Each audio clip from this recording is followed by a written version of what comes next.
second class in the Majors Level Biology sequence here at Cincinnati State. My name is Mark T. Meyer, and I will be your instructor. My professional background has involved outdoor ecological education, as well as academic research on the evolution of social behavior in spiders. I'm very interested in the evolution of cooperation and in the behavioral and physiological diversity among animals.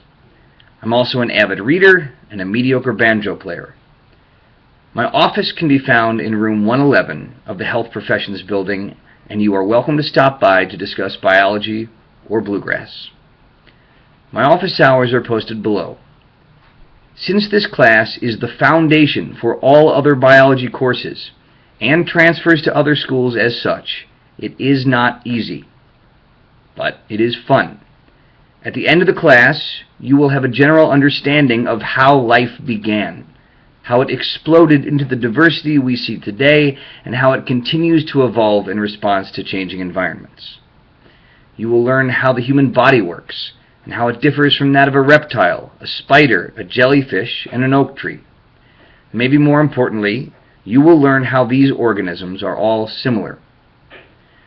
We will explore how these organisms interact with one another, and we will discuss how we fit into this complex system. In order to be successful in this course, you should have taken Biology 131 and passed with a C or better. Additionally, because this is an online course, you will have to display a great independent work ethic and basic computer skills. Because this is a biology course, you will have to display a great curiosity about the natural world. As with any student in any course, at some point you will probably find yourself confused about something. It is very important you feel comfortable contacting me and possibly fellow students for assistance. Students who utilize all of their available resources, their text, Mastering Biology, their instructor, and their classmates, are much more likely to succeed. Biology 132 includes both a lecture and a laboratory component. Both of these will be accessed via their respective tabs on Blackboard. Your assessments will include tests, which will account for 50% of your grade, assignments, which will account for 25% of your grade, and class projects, which will account for the final 25% of your grade.